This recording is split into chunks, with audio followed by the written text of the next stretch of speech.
மாம்சத்தின் எண்ணங்கள், மாம்சத்துக்குட்பட்டவர்கள் தேவனுக்கு பிரியமா இருக்க முடியாது. ஆமென். உன்னுடைய மாம்சத்துக்குள்ள எண்ணங்கள்னால உன் எண்ணம் மாறும், உன் ஆக்ஷன் மாறும், உன் வார்த்தைகள் மாறும், எல்லாமே மாறும். உன் கனவுகள் மாறும், உன்னுடைய சொப்பனத்துல அதுதான் வரும். சோ எல்லாமே தெரிஞ்ச கதை தான், தெரியாத கதை ஒண்ணுமே கிடையாது. ஆனா நான் ஓப்பனா இங்க பேசிட்டு இருக்கிறேன். பிரியமானவர்களே, யோசிங்க, யோசிக்கிறது நல்லது.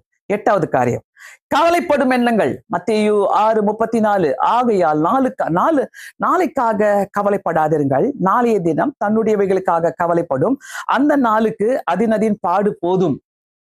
இதெல்லாம் என்னன்னாக்கா நம்ம மனதில ஓடுகிற எண்ணங்கள். 10 டேஞ்சரஸ் தாட்ஸ பத்தி நான் பேசிட்டு இருக்கிறேன். 8வது காரியம், நாளைய குறித்த கவலை. என்ன கவலை? என்ன கவலை? நாளைக்கு நான் எப்படி இருக்க போறேன்? நாளைக்கு கையில குடுத்துட்டு போ ஆண்டவர்ட்ட. எங்க வாழ்க்கையை நீங்க பர்சனலா நிறைய பேருக்கு தெரியாது. அத நான் சொல்லுவேன். உன்னதமானவருடைய மறைவுல, அவர் மறைவுல வச்சுக்கிட்டு மறைவுல என்னென்ன செஞ்சுக்கிறான்னு எங்களுக்கே புரியாது, என்னதே புரியாது. ஆனா ஆண்டவர் செய்யற அற்புதங்களா பாத்தீங்கன்னாக்கா, நம்ம எதுக்காக ஜெபம் பண்ணிட்டு இருக்கிறோமோ, எதுக்காக நம்ம வேண்டிட்டு இருக்கிறோமோ, அத்தனை அற்புதங்களை அவர் செஞ்சு கொடுப்பாரு.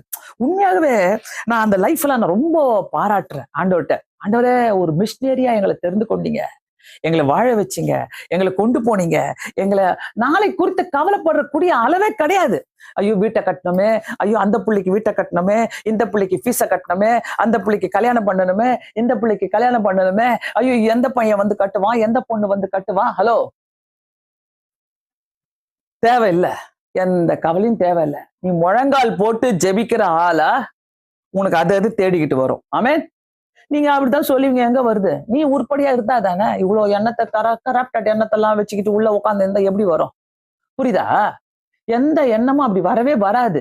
அதனால தயவு செய்து சொல்ற, நம்மளுக்குள்ள இப்படிப்பட்ட எண்ணங்கள் இருக்குமானால், கவலைப்படுகிற எண்ணங்கள் இருக்குமானால், ஆண்டவர்ட்ட ஒப்பு கொடுத்து ஜெபிக்கும் போது கர்த்தர் பெரிய காரியங்கள் நமக்கு செய்கிற தேவனா இருக்கிறார். 34வது வசனம், ஆகையால் நாளைக்காக கவலைப்படாதிருங்கள். எல்லாரும் சொல்லாம பக்கத்துல பார்த்து சொல்லாங்க, நாளைக்காக.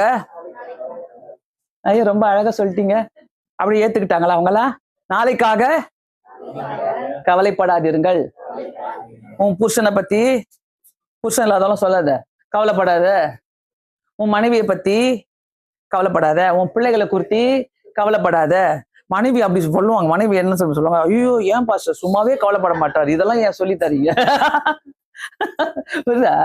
மனைவி அப்படி நினைப்பாங்க. ஆனா இந்த இடத்துல சொல்ற, நாளை குறித்து கவலைப்படாதீங்க.